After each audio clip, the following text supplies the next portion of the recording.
باللہ من الشیطان الرجیم بسم اللہ الرحمن الرحیم الحمدللہ الذی لا یفرح المن والجمود ولا یبدیہ العطا والجود اذ کل موت منتقص سواہ وكل مانع مذموم ما خلا هو المنان بفوائد النعم وأوائد المزيد والقسم ما اختلف عليه الدهر ويختلف منه الحال ولا كان في مكان فيجوز عليه الانتقال جلت عظمته الصلاة والسلام على النبي الأمي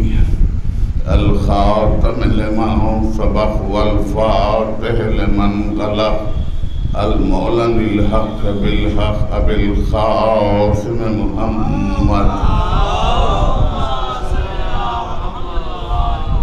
وأهل بيته الطيبين الطاهرين المعصومين المظلومين الذين أذهب الله عنهم الرجس وطهرهم تطهيرا.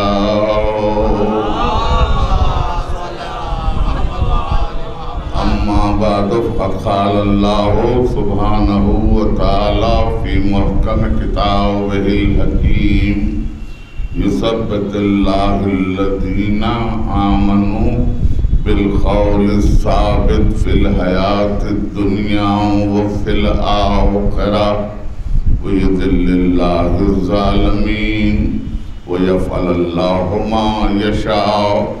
ألم تر إلى الذين بدلوا نعمة الله كفرا وأهلوا قومهم دار البوار. صلوات.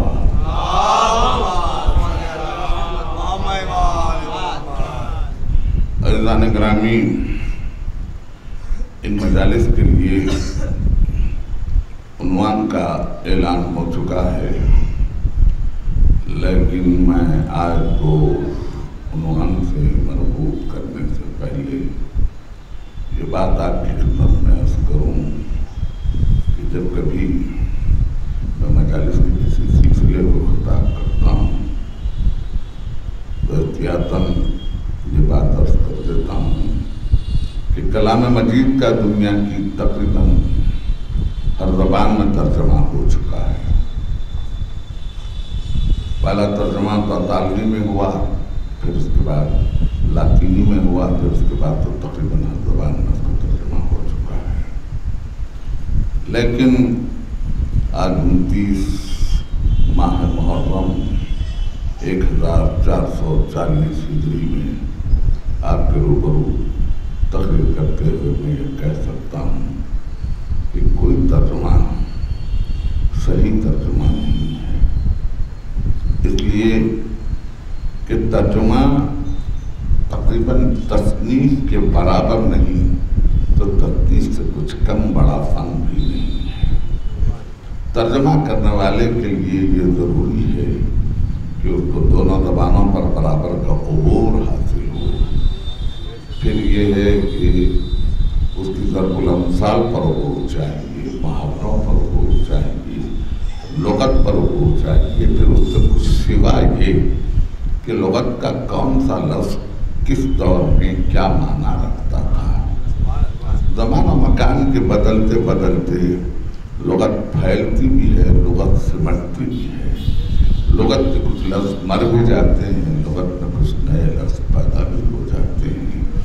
اس اعتبار سے ترجمہ کرنے والے کو یہ بھی چاہیے کہ دیکھے کہ اصل کتاب کا لکھنے والا اس کی ولادت کہاں ہوئی، کیسے ہوئی، کس گھرانے میں ہوئی، ماحول کیا تھا، پرورش کیسے ہوئی، اساتذہ کون تھے، کس طرح سے اس کا علمی تدبر بڑھا اور اس کے ماحول پر کن الفاظ کا کیا اثر رہا ہے. اگر یہ ساری چیزیں نگاہ میں ہوں اور اس کے بعد وہ ترجمہ کرے تو یہ کہا جا سکتا ہے کہ بڑی حد تک ترجمہ کامیاب رہا ہے. یہ معجزہ ہے، معجزے کا ترجمہ کسی معجز بیان ہی سے ممکن ہے، انسان سے ممکن نہیں ہے۔ یہ اسی وقت ہو سکتا ہے جب وہ معجز بیان پردے سے باہر نکل آئے۔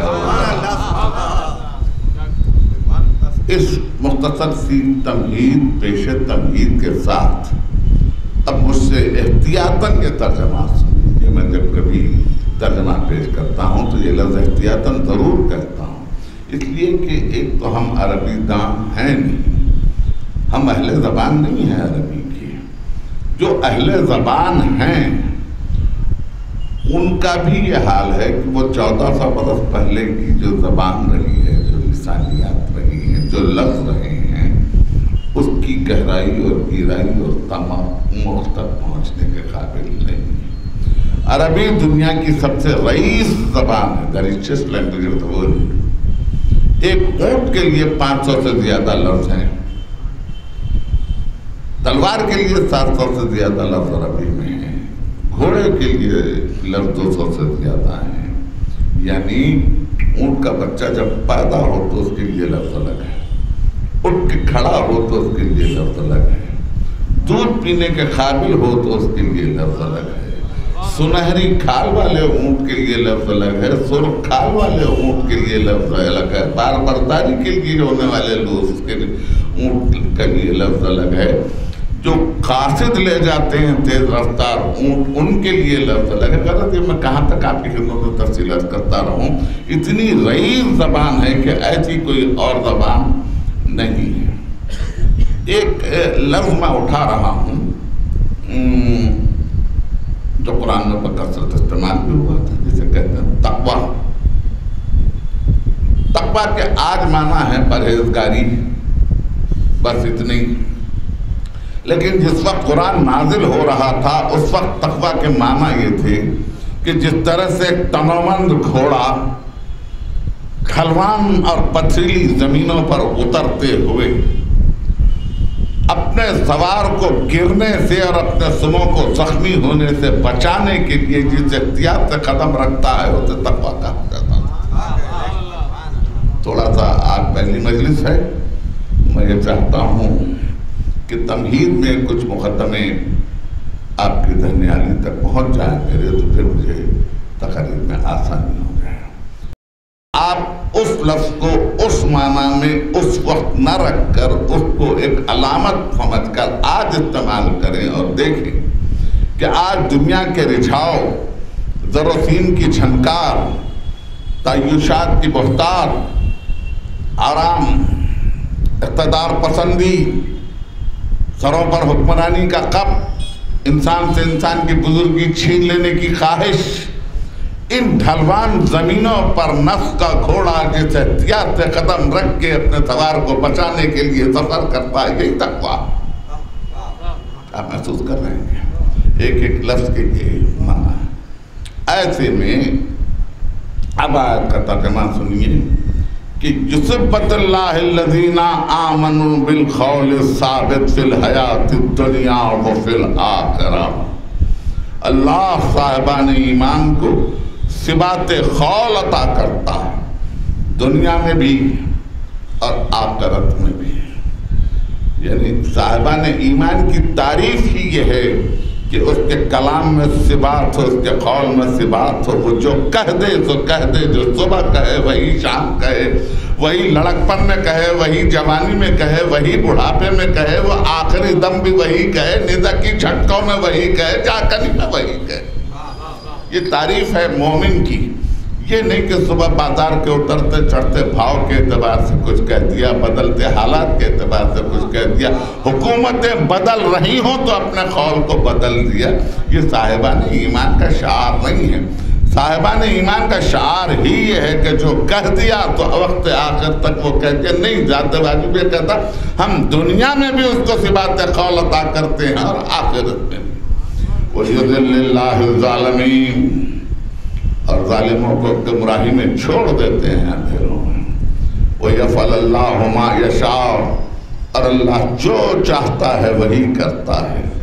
اب اس کے بعد آیت ایک عجیب موڑ لے رہی ہے، اور میں سمجھتا ہوں کہ آیت کا یہ حصہ آنے والی تقریروں میں بہت زیادہ استعمال میں آئے گا بھی، اور اسی طرح سے آپ توجہ سے سماعت فرمائیں گے۔ الم تر الی الذین بدلوا نعمت اللہ کفرا، دیکھا تم نے ان لوگوں کو جو اللہ کی نعمتوں کو کفر سے بدل دیتے ہیں اور ساری قوم کو جہنم کے کنارے پہنچا دیتے ہیں۔ بڑا محل غور و فکر ہے آیت کا یہ حصہ کہ دیکھا تم نے ان لوگوں کو جو اللہ کی نعمتوں کو کفر سے بدل دیتے ہیں اور ساری قوم کو جہنم کے کنارے پہنچا دیتے ہیں۔ عزیزان گرامی، کیا خیال ہے آپ کا کہ کیا کوئی انسان نعمتوں کا شمار کر سکتا ہے؟ بظاہر بھی آپ دیکھیں تو نعمتوں کو شمار کرنا ناممکن ہے، مشکل تو کیا ناممکن ہے۔ یہ آنکھ دی نعمت ہے، بصارت دی نعمت ہے، سماعت دی نعمت ہے، شامہ دیا نعمت ہے، ذائقہ دیا نعمت ہے، ہاتھا دیا نعمت ہے، مگر ان نعمتوں تک پہنچتے پہنچتے میں آپ سے یہ عرض کرنا چاہتا ہوں کہ نعمت حق نہیں ہے، رائٹ نہیں ہے۔ ہم پیدا ہوئے یہ نعمت ہے، کیا یہ ہمارا حق تھا؟ بصارت ملی، کیا یہ ہمارا حق تھا؟ سماعت ملی، کیا یہ ہمارا حق تھا؟ دولت ملی، کیا یہ ہمارا حق تھا؟ اولاد ملی، کیا یہ ہمارا حق تھا؟ یہ زندگی میں کامیابیاں ایک کے بعد ایک ملتی چلی، کیا یہ ہمارا حق ہے؟ ظاہر ہے کہ بلکہ اگر آپ تھوڑا سا میرے ساتھ ساتھ چلیں تو یہ انسان کو جو تخلیق کیا، انسان کے اندر ایک پوری کائنات رکھی، انسان خود آج اپنے آپ کو نہیں پہچان سکتا۔ اگر انسان خود اپنے آپ کو پہچان لے تو وہ خدا کو پہچان لے گا۔ یہ خلق کرنے والا کون؟ جس کو اپنا نفس سمجھ میں آ جائے وہ اس کو اپنا رب سمجھ میں آ جائے گا۔ انسان یہ سمجھ کے دوسرے انسان کی نقل کرتا ہے کہ میں بھی اس سے مسابقت کروں، وہ جو کر رہا ہے میں بھی کروں، صرف اس لیے کر رہا ہے کہ اس کو پتہ نہیں ہے کہ انسان نے اس کے اندر جو کچھ بھی صلاحیتیں رکھی ہیں پھر دوسرے میں نہیں رکھی، دوسرے کو کچھ اور ہی خلق کیا، دوسرے کو کسی اور انداز سے صلاحیتیں دی۔ انسان تو اس نعمتوں کو پہچان نہیں پا رہا ہے جن نعمتوں کو ذات واجب نے دیا۔ عنوان ہے ہی نعمت ولایت، مگر آج چونکہ پہلی تقریر ہے میں یہ چاہتا ہوں کہ نعمت کا مفہوم سمجھ میں آ جائے کہ نعمت کیا ہے۔ ایک ایک نعمت جو انسان کو دی، وہ نعمت اگر اس کی نگاہ میں آ جائے تو پھر پتہ چلے کہ نعمت کیا۔ عزیزان گرامی، ایک جملہ مجھ سے سن لیجئے، نعمت کی قدر زوال نعمت کے بعد ہوتی ہے۔ جب نعمت ملتی ہے تو انسان کو اس نعمت کا اندازہ نہیں ہوتا، لیکن جب وہ نعمت چھن جاتی ہے تو پھر پتہ چلتا ہے کہ نعمت کیا چیز ہے۔ صلوات و شاہ فرمائے پر محمد و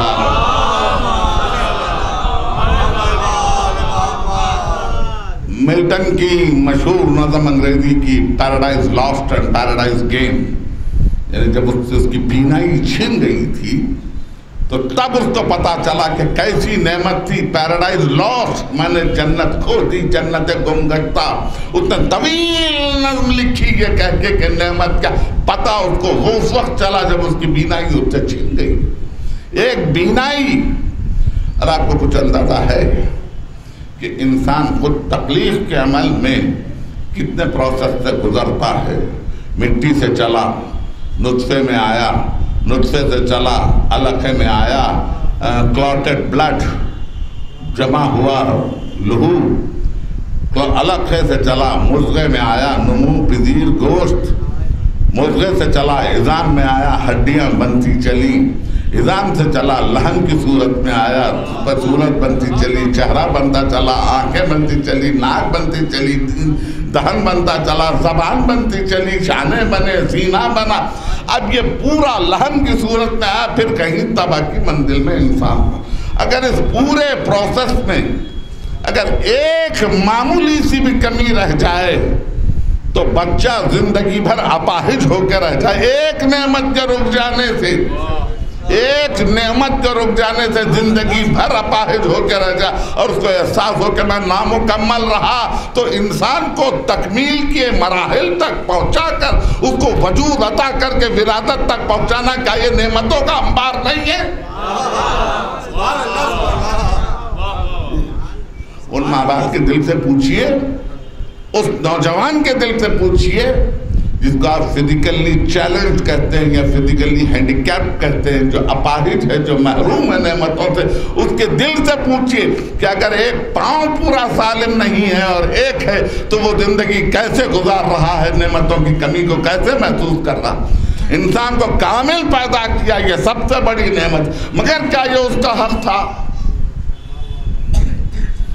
کیا یہ اس کا حق تھا کہ اس کو ایسا پیدا کیا جائے؟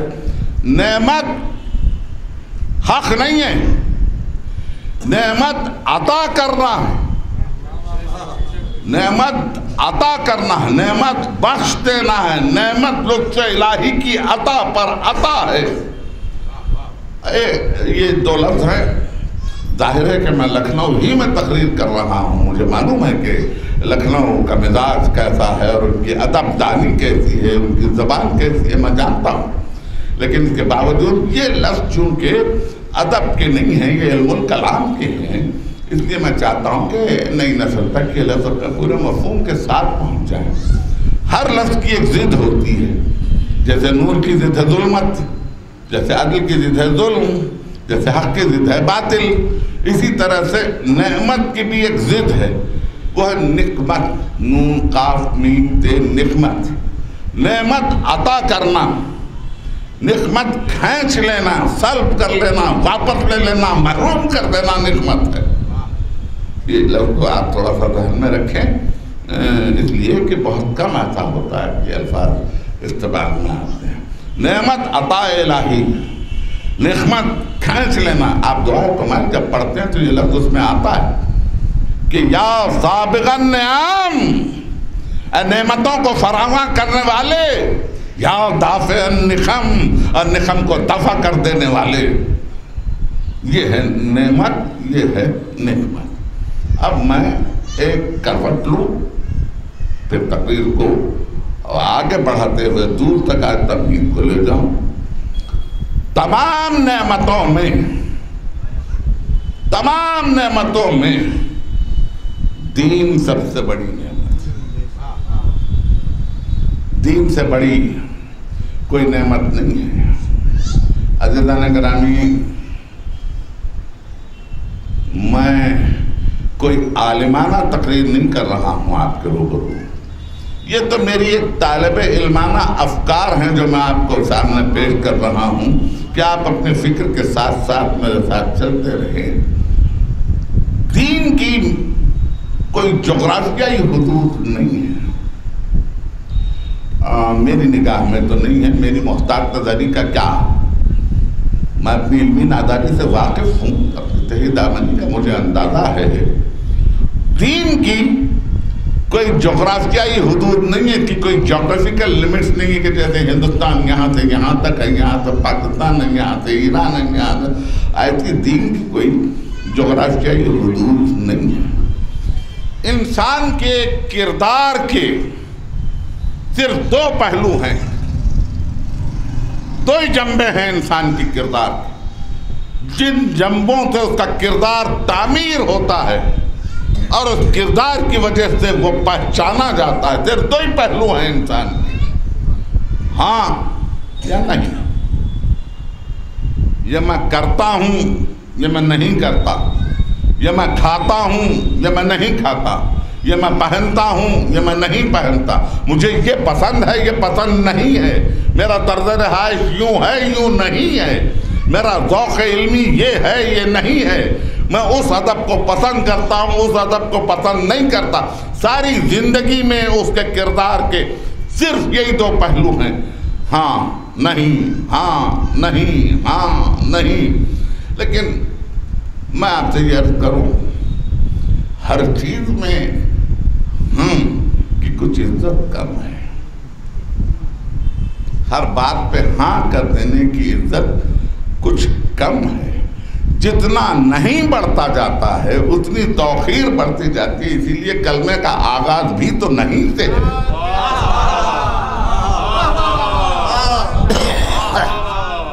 جی آغاز بھی تو جتنا نہیں بڑھتا جاتا انسان کی توقیر. میں اس کی پوجا نہیں کرتا, میں اس کو پسند نہیں کرتا, یہ میرا تخلیق کرنے والا نہیں ہے, یہ غروب ہونے والی چیز کی میں پرستش نہیں کرتا. دنیا تو صرف نکلتے آفتاب ہی کی تو پرستش کرتی ہے, میں یہ نہیں کرتا. تو نہیں کی توقیر کچھ زیادہ ہے ہاں سے, اور یہی ہاں اور نہیں. مجھے غور سے سنیے, ایک جملہ ہے, یہی ہاں اور نہیں اگر اپنی مرضی کی تابع ہے تو یہ دنیا ہے. اگر یہی ہاں نہیں اپنی, مجھے یہ پسند ہے, مجھے یہ پسند نہیں ہے, مجھے یہ منظور ہے, مجھے یہ منظور نہیں ہے, اپنی مرضی کی اگر تابع ہے یہ ہاں اور نہیں تو یہ دنیا ہے. اور اگر یہی ہاں اور نہیں مرضی مولا کے تابع ہے تو یہ دین ہے.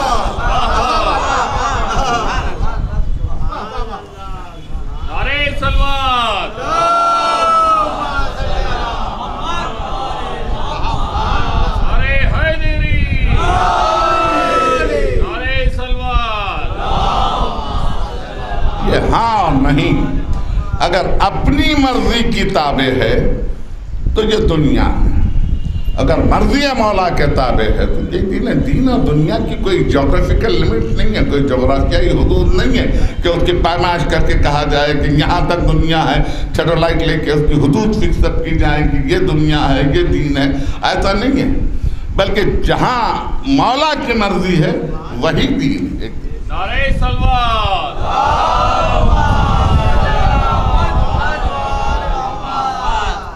اب ایک جملہ میں آپ کی خدمت میں پیش کر رہا ہوں. بظاہر بڑا سادہ جملہ ہے, لیکن اگر آپ اس کے منظر در منظر پس منظر کو لے جائیں اس جملے کو تو مجھے امید ہے کہ آپ کا وسیع مطالعہ, آپ کا ذوق اس جملے کی گہرائی تک پہنچ پائے گا. لازم ہے انسان کے لیے کہ جب نعمتیں ملے تو شکر ادا کرے, شکر نعمت عطا کرے. جب کبھی کوئی نئی نعمت نظر آئی, کوئی نئی نعمت کا نزول ہوا, کوئی نئی نعمت ملی, شکر ادا کرے. لیکن ہر نعمت پر شکر کرنا انسان کا ایک اعلیٰ ترین کردار ہے. مگر مقطع میں آپ پڑھی ہے سخن گسترانہ بات, جب شکر نعمت کرے تو ذکر نعمت بھی کرے. میں کہاں پہنچنا چاہتا ہوں, جب شکر نعمت کرے تو ذکر نعمت بھی کرے, تو کم سے کم اس دن کا تو تذکرہ کرے جب دین کو کمال پر پہنچایا.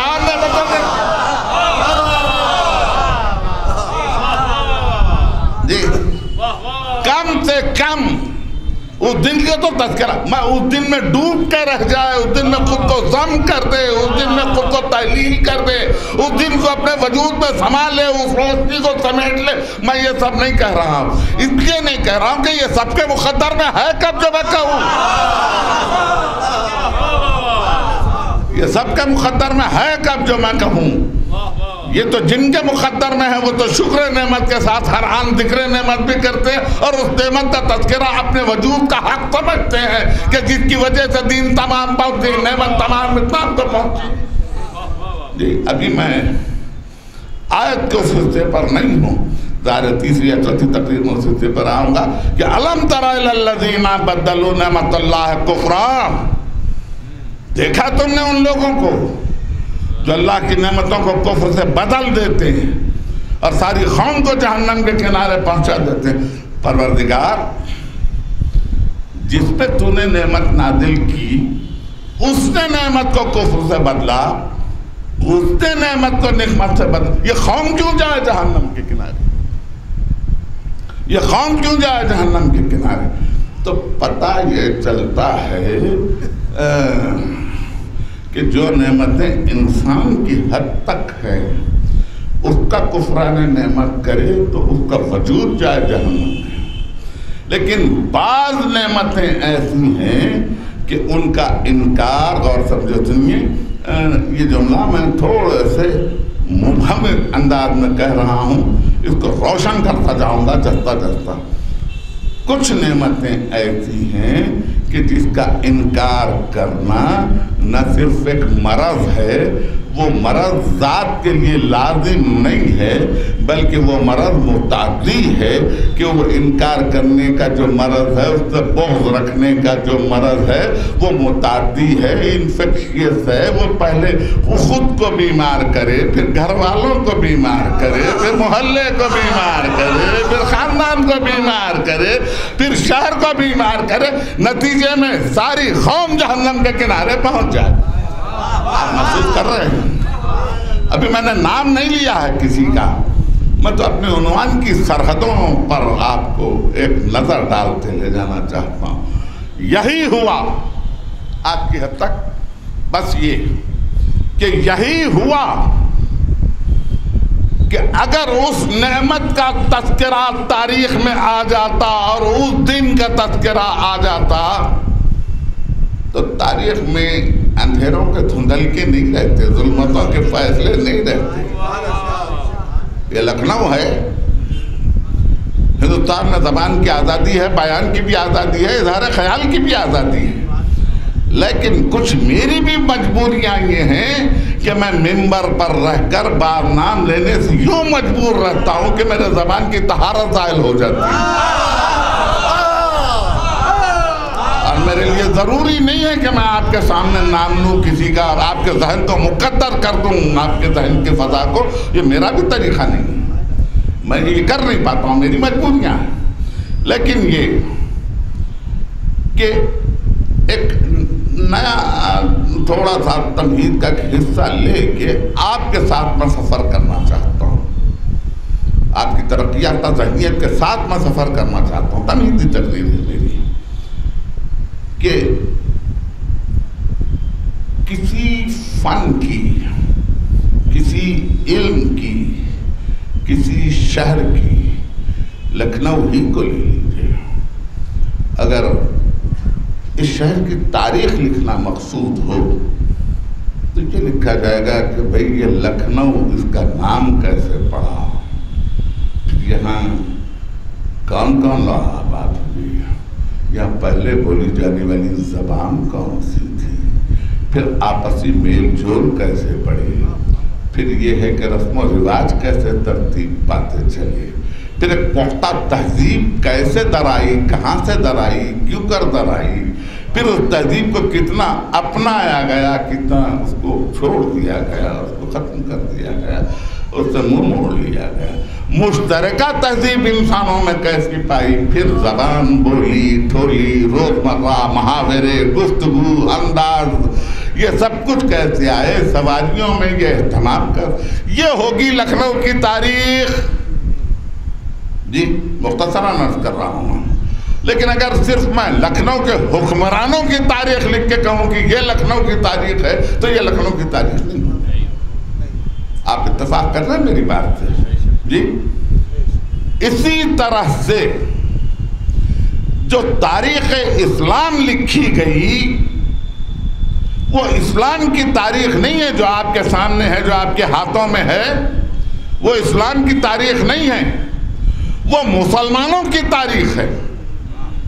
مسلمان جابر و ظالم بادشاہوں، مرتبط بادشاہوں کی تخت نشینوں کی تاریخ کو لکھ کے آپ نے اس کو یہ کہہ کے پیش کر دیا کہ یہ اسلام کی تاریخ ہے۔ اسلام کی اگر تاریخ ہوتی تو اس میں یہ لکھا جاتا کہ اسلام کا آغاز کب سے ہوا، اسلام کیسے زمین پر آیا، اسلام کے تکمیل ہونے سے پہلے کون کون اسلام کو لے کے آتا رہا، کتنی کتنی اسلام کی پرورش ہوئی، کتنا کتنا اسلام کو واضح کیا گیا، کتنی کتنی ہدایتیں انسانوں تک بھیجی گئی، اور یہ نہیں کہ 1,23,999 آئے تو اسلام سے دور تھے، وہ اسلام ہی کی کڑیاں تھی، وہ سب کچھ آتا۔ پھر یہ آتا کہ ربیع کا مہینہ تھا، فصل ربیع کی ہوائیں چل رہی تھی، تھی، ہوا سرسبز و شاداب کر رہی تھی پودوں کو، نور ساتے ہو رہا تھا، فضا میں بڑی گھلاہٹ سی تھی۔ ایسے میں وہ آیا جو دانائے سبل تھا، مولائے کل تھا، ختم الرسل تھا، رحمت للعالمین تھا، اشرف المرسلین تھا، خاتم النبیین تھا، عبد المبید تھا، رسول المسدد تھا، مصطفی الامجد تھا، محمود الاحمد تھا، وہ محمد تھا۔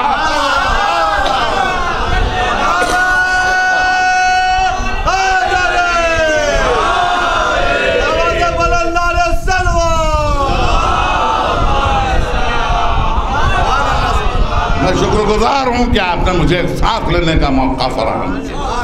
یہ ہوتا تو یہ اسلام کی ایک نورانی تاریخ ہوتی، یہ اسلام کی ایک سلسلہ وار تاریخ کے ابواب ہوتے، باب پلٹتے اسلام کی تاریخ کے۔ لیکن آپ کسی تاریخ اسلام میں یہ بات نہیں پائیں گے، کسی تاریخ میں نہیں۔ کم سے میں دو مختصر سی حدیثیں آپ کے سامنے رکھ کے میں آگے رہا ہوں۔ کم سے کم یہ حدیثیں اس وقت چونکہ آپ ہم ایام اعزاں میں ہیں اور یہ زمانہ ایسا ہوتا ہے کہ اس میں ہماری جامعات کھل جاتی ہیں، یونیورسٹیز کھل جاتی ہیں، ہمارے ہر مسئلے پر اسی دنوں میں گفتگو ہوتی ہے اور مسائل سامنے آتے رہتے ہیں۔ ہمارا کوئی مسئلہ ہو، معاشی ہو، معاشرتی ہو، تہذیبی ہو، علمی ہو، یہ تمام مسائل کا حل ہم سیرت آل محمد میں انہی ایام میں زیادہ دریافت کرتے ہیں، اور بھی ہمارے دور ہیں ہم زندگی بھر، مگر ان میں یونیورسٹیز کھل جاتی ہیں۔ تو میں دراصل یہ چاہتا ہوں کہ چونکہ اس دور میں مجلس پڑھنے والوں کی بھی نگاہ مختلف کتابوں پر ہوتی ہے ایک ساتھ، اور تقریر کے تقاضے بھی یہ ہوتے ہیں کہ عنوان جب مقرر کیا جائے تو اس کو غور سے دیگر کتابوں میں دیکھ کے نئے نکات نکالے جائیں، نئے نکات نکالیں۔ میں یہ تو نہیں کہہ سکتا کہ جو فضائل میں اپنی اگلی مجلسوں میں پڑھنے والا ہوں یا پڑھنا چاہتا ہوں وہ آپ نے نہیں سنے ہیں، یہ تو میں نہیں کہتا، لیکن کم از کم ان 50 برسوں میں ان فضائل کا تذکرہ کم ہوا، یہ میں کہہ سکتا ہوں۔ تو میں یہ عرض کر رہا تھا کہ جس طرح سے اس تاریخ کا تو اس وقت نگاہ میں تمام کتابیں ہیں، مستدرک حاکم بھی کھلی ہے، کنز العمال بھی ہے، صحیح بخاری بھی ہے، صحیح مسلم بھی ہے، مشکات شریف بھی ہے، مسند امام احمد بن حنبل بھی ہے، یہ سب کی سب کتابیں اس وقت آنکھوں کے سامنے ہیں۔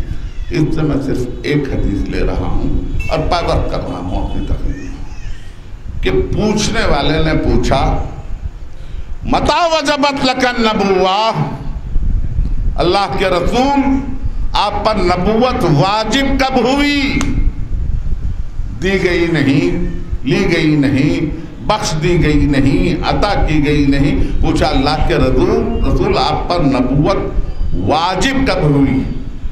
فرمایا کنت نبیا وآدم بین الماء والطین، میں اس وقت بھی نبی تھا جب آدم مٹی اور پانی کی منزلوں میں تھے۔ عجیب اتفاق ہے کہ نبی نے یہ جملہ اکیلا اتنا ہی کہا کہ کنت نبیا وآدم بین الماء والطین، اور ایک مرتبہ نہیں کہا، کہتے رہے کنت نبیا وآدم بین الماء والطین، کنت نبیا وآدم بین الماء والطین، کنت نبیا وآدم بین الماء والطین، حتیٰ کہ مسجد کے دروازے سے آواز آئی کنت ولیا وآدم بین الماء والطین۔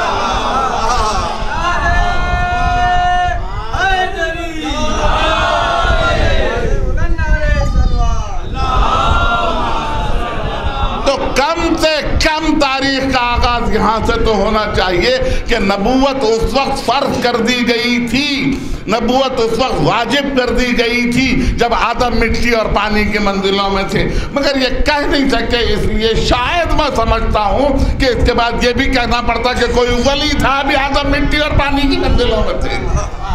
آپ محسوس کریں باہر نہ ہو۔ دوسری چیز ایک اور حدیث دیکھیے، اگر آپ کو حدیث تلاش کرنی ہو جیسے انا مدینۃ العلم علی بابھا، تو اس صحاح ستہ میں اگر ایک جگہ نہیں ملی تو دوسری جگہ مل جائے گی۔ دوسری جگہ نہیں ملی تو تیسری جگہ مل جائے گی.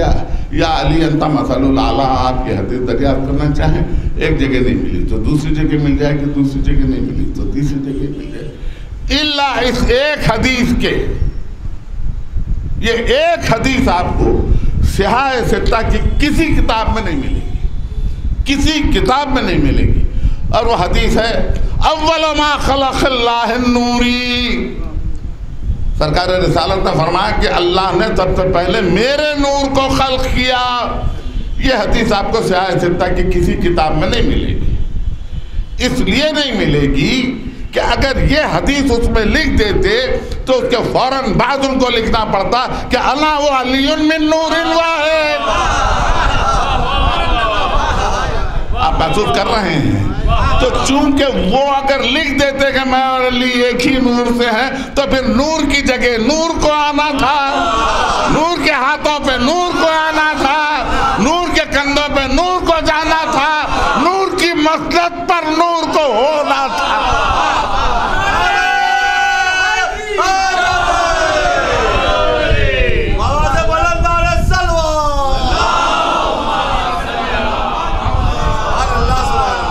چونکہ نور کی جگہ ظلمتوں نے گھیر لی تھی, ظلمتیں نور کی جگہ پہ مسند نشین ہو چکی تھی, اور عالم یہ تھا کہ چونکہ علم کتاب نہیں تھا اس لیے بوئے گل نہ لے دل دود چراغ محفل جو تیری بزم سے نکلا وہ پریشان نکلا.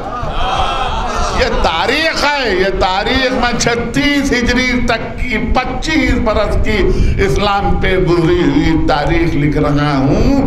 دیانتدار لکھنے والے اتنے ہی لکھ دے, اتنے ہی لکھ دے.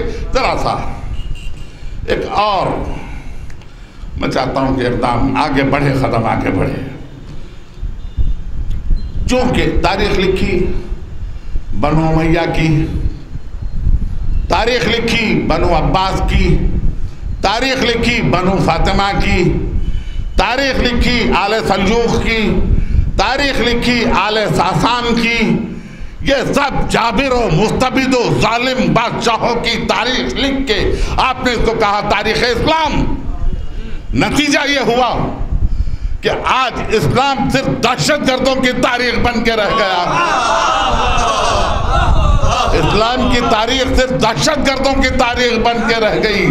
اب اگر آج دنیا یہ کہتی ہے کہ مسلمان دہشت گرد ہے, آپ ہی نے تو تاریخ میں لکھا, آپ ہی کی تو تاریخ میں دہشت گردوں کا تذکرہ ہے. تھوڑا سا میں چاہتا ہوں کہ ویسے تو یوں بھی میری تقریریں غیر جانبدار ہوتی ہیں اور آپ بھی غیر جانبدار سماعتوں کے حامل ہیں. جس کا جیسا نفس ہے ویسی سماعت تو قبول کرتا ہے. آپ محسوس کر رہے ہیں نا؟ میں عرض یہ کرنا چاہ رہا تھا کہ جس کی جیسی تاریخ آپ نے لکھی, تاریخ اسی ضابطے سے آئی. ذرا سا غیر جانبدارانہ تذکرہ ہے. نئی نسل بیٹھی ہے, ترقی یافتہ اذہان بیٹھے ہیں. آج آپ کی ایک ہتھیلی میں آپ کو پوری دنیا کی سیر کر سکتے ہیں, آپ معلوم کر سکتے ہیں. آج جتنا ممبر سے تقریر کرنا مشکل ہے شاید اس سے پہلے کبھی مشکل نہیں تھا. آج خطیب کو بہت محتاط ہونا چاہیے, اس لیے کہ نئی نسل ترقی کی راہوں میں ہے. یہ صدی علم کی صدی ہے, یہ صدی ان کی صدی ہے. ذرا سی گفتگو میں اگر تھوڑا سا بھی خلل آ جائے تو عجب نہیں کہ وہ کہے کہ آپ یہ کہہ رہے تھے.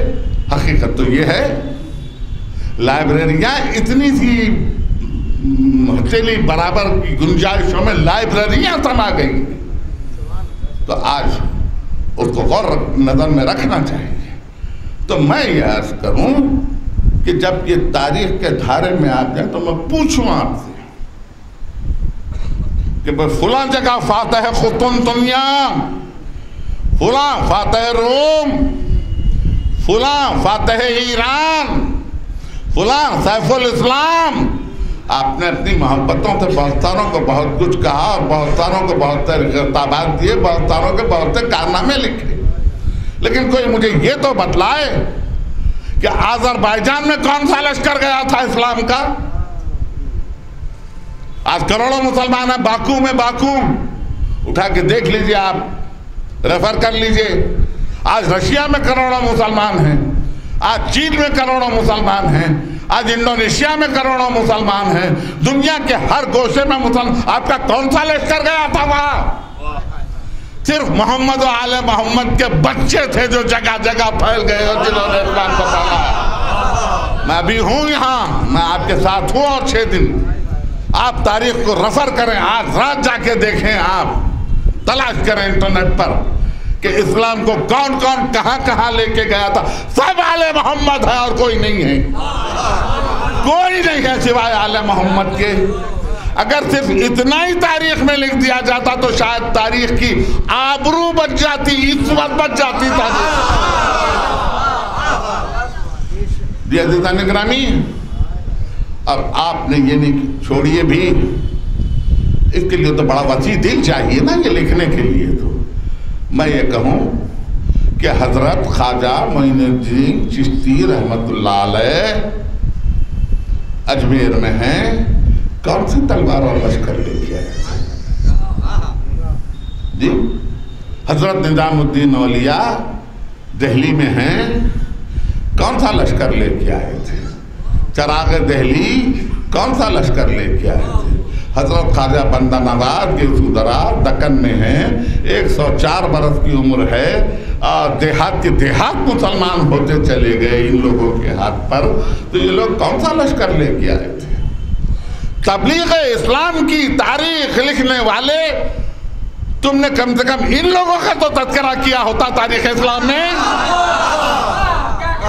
آپ میری گفتگو پر توجہ دیں، میں یہ نہیں کہہ رہا ہوں، میں یہ نہیں کہہ رہا ہوں تاریخ لکھنے والوں سے کہ تم نے پنجتن کا تذکرہ تاریخ میں کیوں نہیں کیا۔ پنجتن تمہاری تاریخ کے محتاج نہیں ہے۔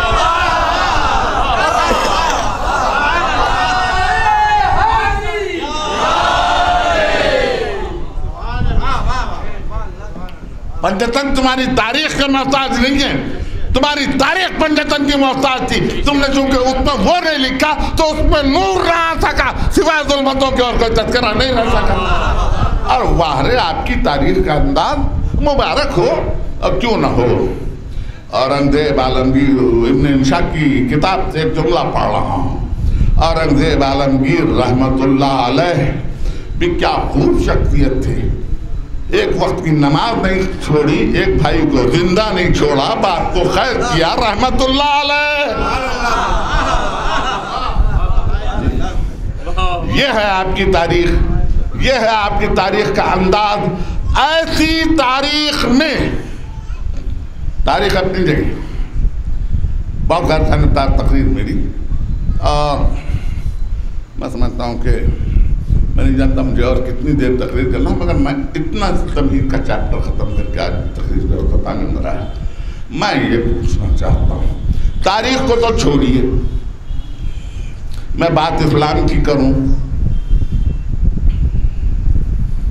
کہ اگر تاریخ اسلام آپ کی دھری ہے، اسلام یا پہلو میں رکھا ہوا ہے محترم اسلام، اگر وہ موقع جس کو آپ نے تاریخ میں محفوظ نہیں کیا، یا کیا تو دیانت کے ساتھ محفوظ نہیں کیا، مگر مستشرقیات کے ماہرین نے جب اس لمحے کو اپنی کتاب میں لکھا، اور یہ لکھا کہ جب رسول اکرم دعوت ذوالعشیرہ میں یہ کہہ رہے تھے کہ میں خدا کی طرف سے آیا ہوں، میں رسول ہوں، قولوا لا الہ الا اللہ تفلحوا، تو گبن فال آف رومن امپائر میں لکھتا ہے۔ میں اپنی کتاب لے رہا ہوں نہ میں تاریخ اسلام لے رہا ہوں، میں تو ایک ماہر مستشرقیات کی کتاب لے کے آپ کو یہ جملے سنا رہا ہوں، کوٹ کر رہا ہوں۔ اس نے لکھا کہ جب دعوت ذوالعشیرہ میں نبی نے یہ کہا تھا تو a calm silence was being observed throughout the assembly until the youngest among all, called Ali, stood up and told the Prophet of God, I witnessed that you are the truth. کہا کہ جس وقت نبی نے دعوت ذوالعشیرہ میں سب کو بلا کے کہا تھا، ایسا معلوم ہوتا تھا کہ سننے والوں کے سروں پر پرندے بیٹھ گئے، حرکت ساکت ہو چکی ہے، پلکیں جھپکنا بھول گئی ہیں، آنکھیں پتھر کی ہو گئی ہیں، بدن بت بنے ہوئے ہیں، نفس کی آمد و شد رک گئی ہے، سانس چل نہیں رہی ہے، ہوا خاموش ہے، فضا چپ ہے۔ ایسے میں ایک بچے نے جس کا نام علی تھا کھڑے ہو کے کہا اللہ کے رسول میں گواہی دیتا ہوں کہ آپ حق ہیں۔ تو ایک مرتبہ اگر میں اس ایک آواز کو وہاں سے ہٹا لوں اسلام میں سے تو اسلام کی تاریخ میں سوائے کفر کے سناٹوں کے باقی کیا رہ جاتا ہے؟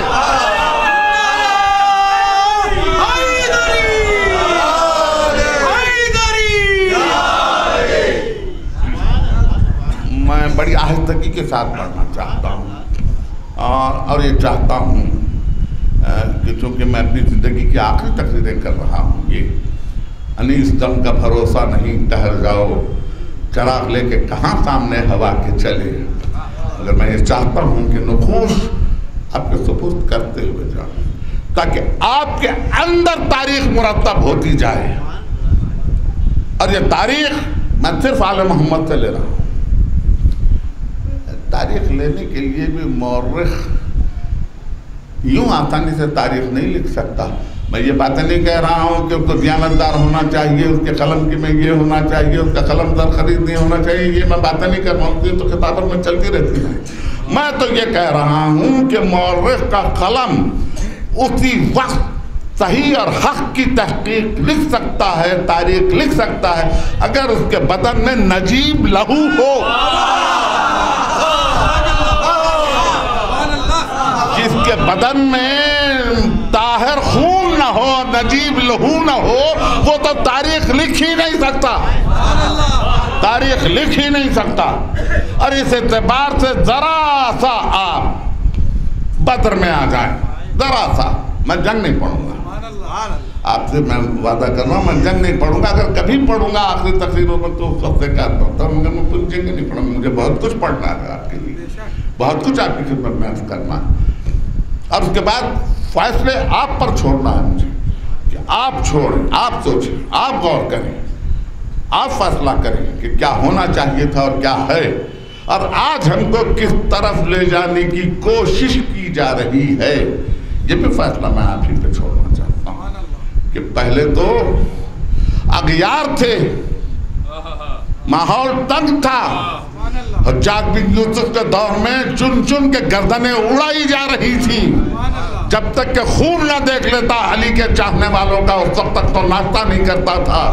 تو ممکن ہے اس زمانے میں اگر کسی نے زبان بندی کی ہو تو میں یہ سمجھتا ہوں کہ بھئی اس نے کر لی ہوگی، لیکن آج تو فکر کی آزادی ہے، آج قبول کرنے میں کیا دشواری ہے، آج اس بات کو کہنے میں کیا چیز پیش آ رہی ہے۔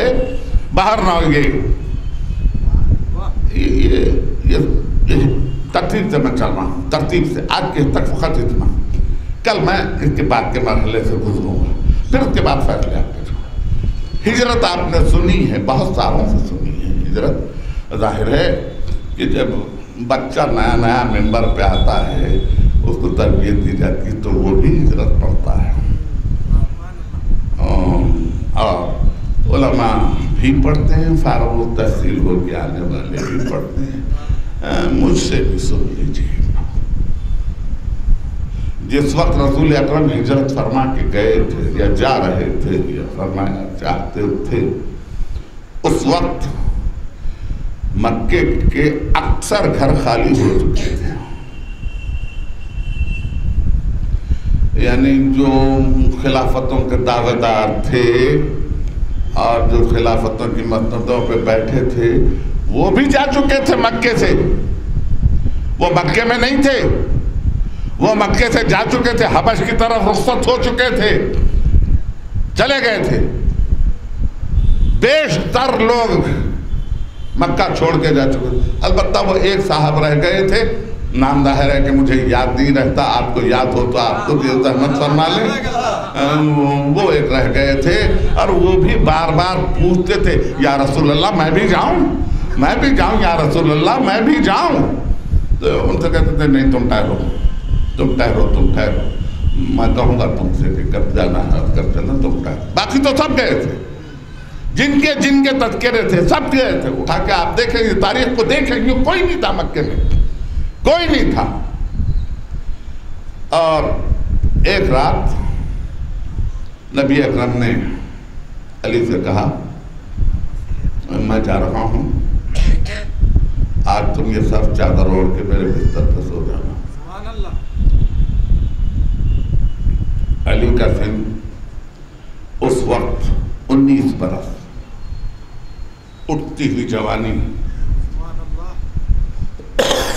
اور آپ کو اندازہ ہے کہ 19 برس کی عمر کس عمر کو کہتے ہیں؟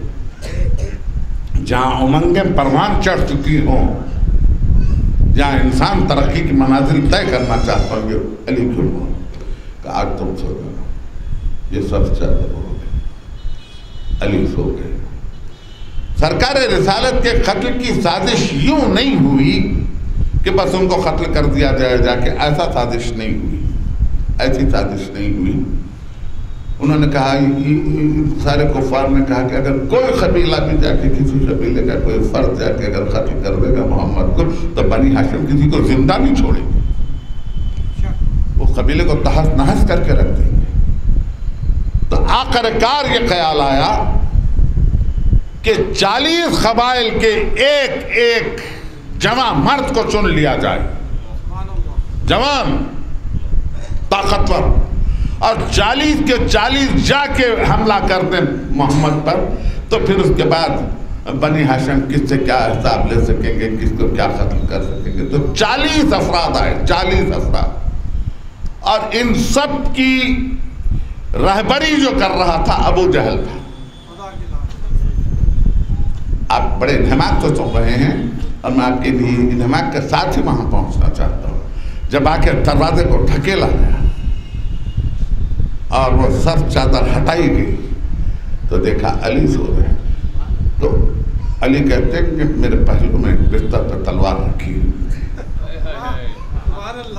میں تلوار کو ٹیک کے اٹھ کے کھڑا ہو گیا. تو مجھے دیکھ کے ابو جہل نے کہا, ابو طالب کے نادان لڑکے, تو نے یہ کیا کیا؟ یہ لوگ تجھے ٹکڑے ٹکڑے کر ڈالیں گے. تو غور سے ابو جہل کو دیکھ کے کہا, مجھے نادان کہہ رہا ہے؟ جتنی عقل مجھ میں ہے, اگر میں یہ دنیا کے سارے بیوقوفوں کو تقسیم کروں تو سب کے سب عقل مند ہو جائیں. اگر میں میری عقل, میری جتنی عقل ہے, اگر میں سارے دنیا کے بیوقوفوں میں تقسیم کر دوں تو سب کے سب عقل مند ہو جائیں. پھر فرمایا کہ میرے پاس جتنا علم ہے, اگر یہ علم میں دنیا کے تمام جاہلوں میں بانٹ دوں تو سب کے سب عالم ہو جائیں. اور اس کے بعد فرمایا کہ میں جتنا شجاع ہوں, اگر میں اپنی شجاعت دنیا کے تمام بزدلوں میں تقسیم کر دوں تو سب کے سب شجاع ہو جائیں. یہ کلمات ہیں. ایسے میں ایک شخص جس کا نام تھا ابو البختری, وہ آگے بڑھا. علی کے دہنے ہاتھ میں تلوار تھی. علی نے بائیں ہاتھ سے ایک تماچا رسید کیا تو وہ کلاٹیاں کھاتا ہوا کئی گز دور جا پڑا اور 7 گھنٹے بے ہوش رہا. میں علی کے تماچے کی طاقت بیان کر رہا ہوں, ذوالفقار کی نہیں. آپ محسوس کر رہے ہیں صرف تماچے کی ہجرت. اور اس کے بعد کہا, جاؤ صبح آنا, اپنی اپنی امانتیں لے کے جانا میرے پاس سے. اب جاؤ. صبح امانتیں لوٹائیں. عزیزان گرامی, اس کو کہتے ہیں کہ جو عموماً تخلیق کرتے ہوئے بھی ہم یہ کہتے ہیں, اور ہے بھی, کہ امین اس کو کہتے ہیں کہ اگر کوئی بال کے دے کسی چیز میں امانت کو تو اس کی گرہ نہ کھولے, اس کو امین کہتے ہیں. لیکن میں کچھ اور اختیار کے سوچتا کہ صرف اتنا ہی امانت نہیں ہے, ہاتھ میں لے کے وزن کر کے سوچنا کہ اس میں کیا ہوگا, یہ بھی امانت میں خیانت ہے. اس کو تول کے دیکھنا خیانت ہے, اس کو ٹٹول کے یہ سوچنا کہ اس میں کیا ہے, یہ بھی امانت میں خیانت ہے. امین کو ان چیزوں کا اختیار نہیں ہے. امین جس نے امانت رکھا ہے صرف اسی تک ہونا چاہیے وہ علم کہ اس میں کیا ہے، تب کہیں امین کہ جبرائیل کو جبرائیل امین اسی لیے کہا جاتا ہے کہ جبرائیل کو جو ملا تب پہنچا دیا، جبرائیل کو نہیں معلوم وہی میں کیا ہے۔ اگر جبرائیل کے علم میں آ جائے تو جبرائیل پہلے عالم ہو جائے محمد سے۔ جی حضور، تو جبرائیل نہیں جانتے، جبرائیل کو پتہ نہیں ہے کہ کیا ہے، جبرائیل صرف ان کا کام ہے لے جانا اور پہنچا دینا۔ میں یہ جاننا چاہتا ہوں کہ اگر ہجرت کی شب میں بستر سے علی کو ہٹا لوں تو تاریخ اسلام میں باقی قصر کے کیا رہ جاتا ہے؟ ایک غیر جانبدار تجزیہ میں کرنا چاہتا ہوں۔ ابھی میں نعمت سے اٹھ کے میں اپنے عنوان تک نہیں پہنچ پایا ہوں۔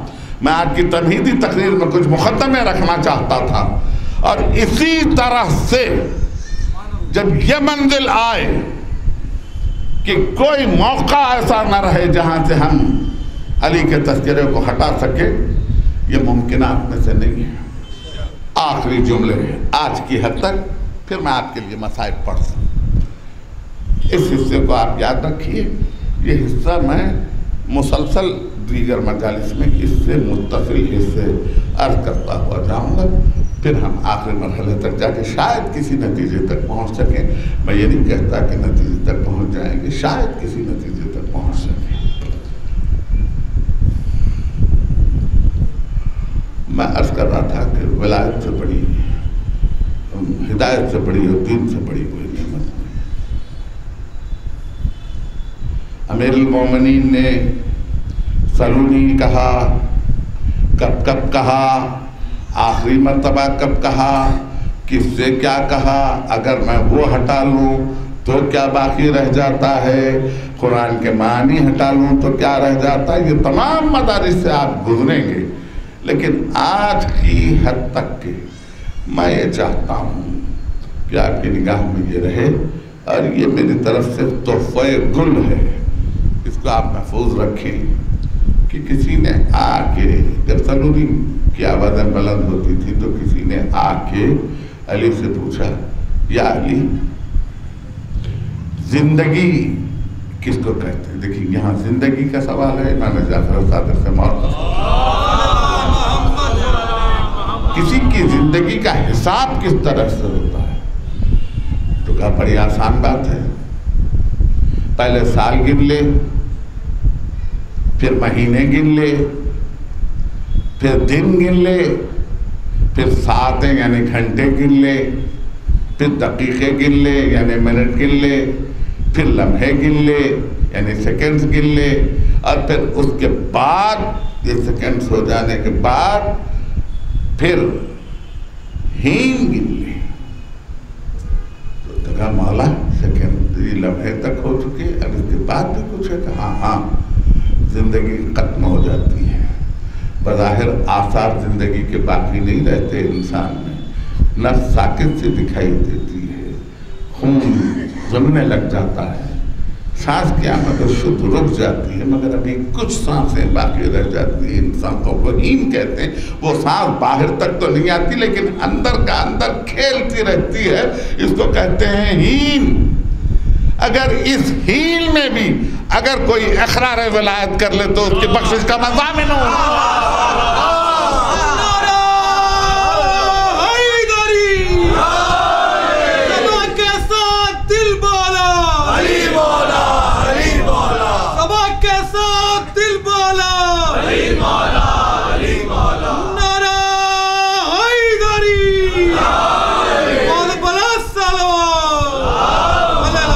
ہمارے ہاں ادب میں، ہماری تحریروں میں اکثر آپ نے یہ جملہ پڑھا ہوگا کہ فلاں شخص نے ہین حیات ہی یہ کہہ دیا تھا، تو یہ ہین کا لفظ وہاں سے آ رہا ہے، وہاں سے کہ اگر کچھ سانسیں ایسی رہ گئی ہوں جن کا شمار نہ ہو سکے اسے کہتے ہیں ہین۔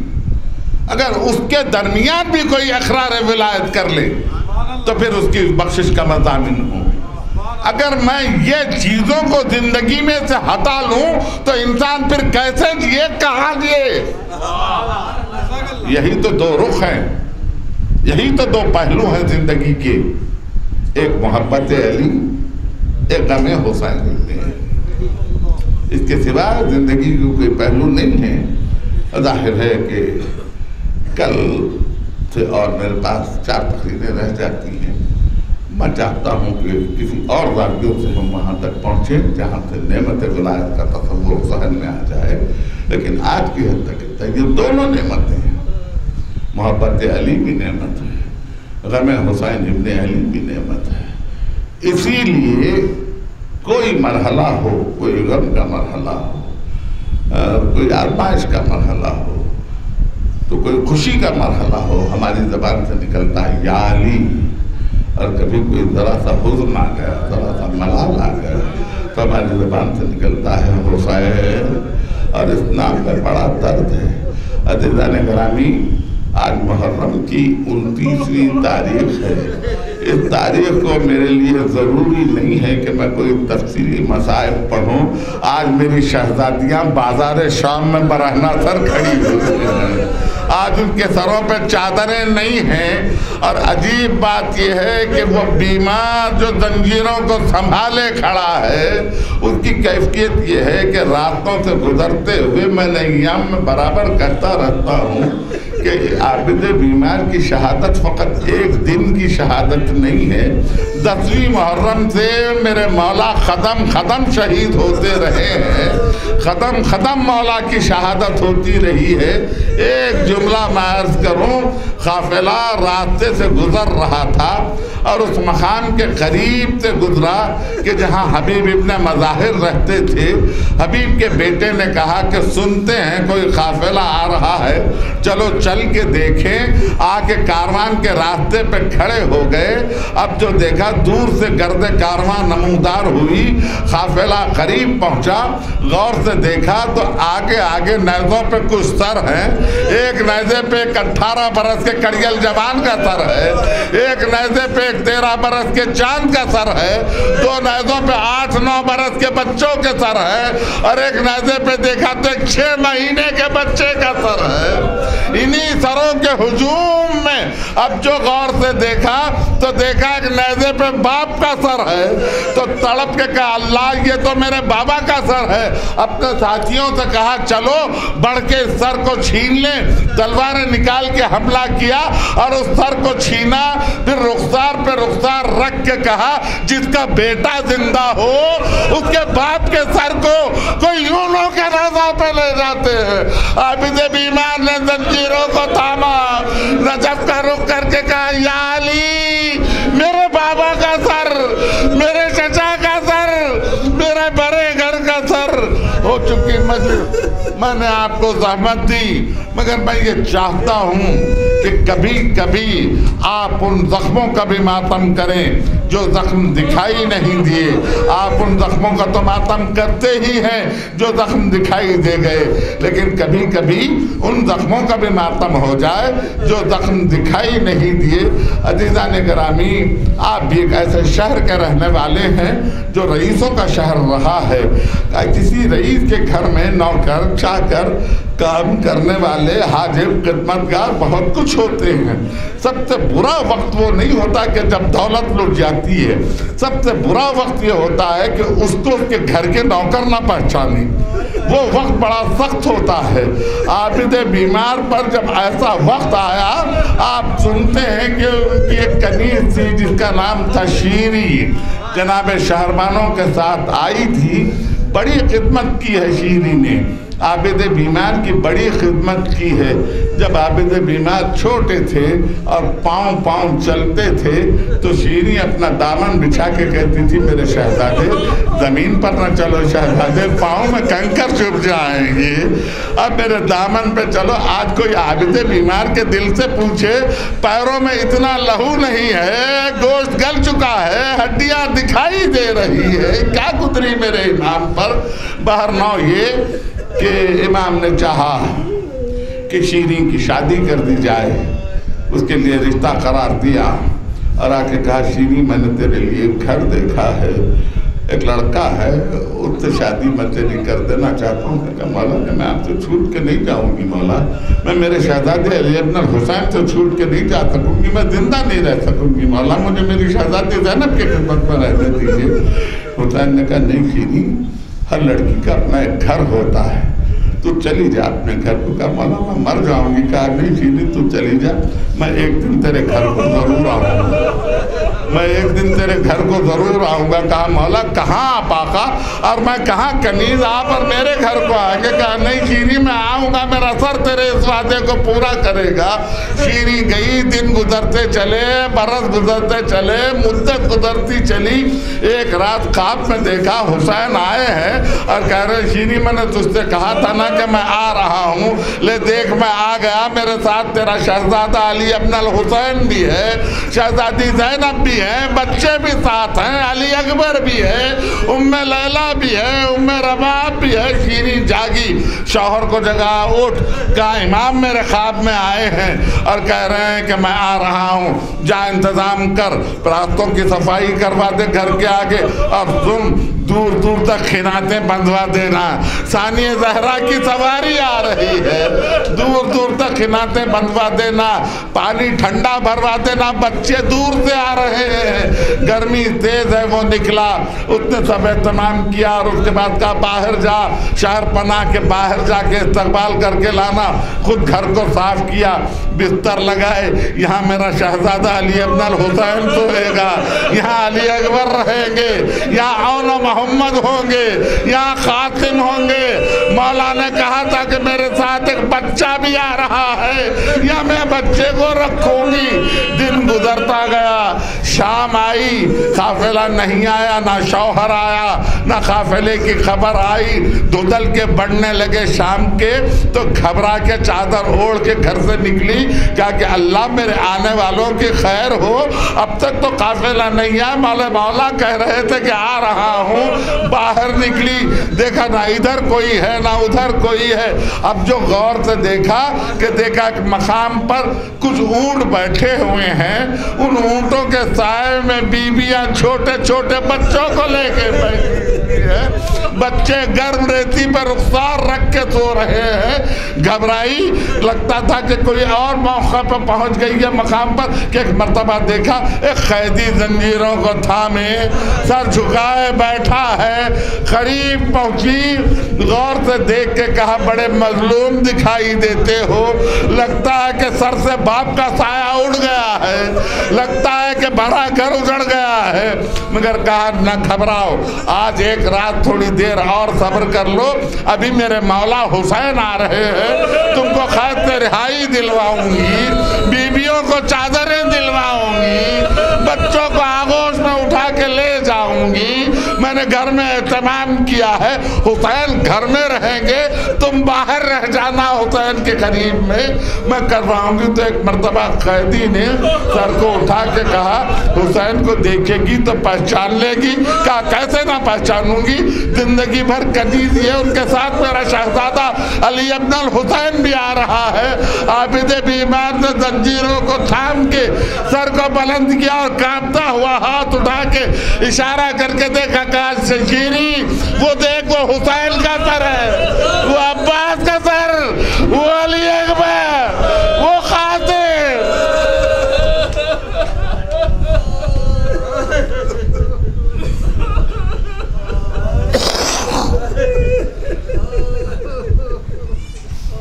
ربنا تقبل منا انک انت السمیع العلیم۔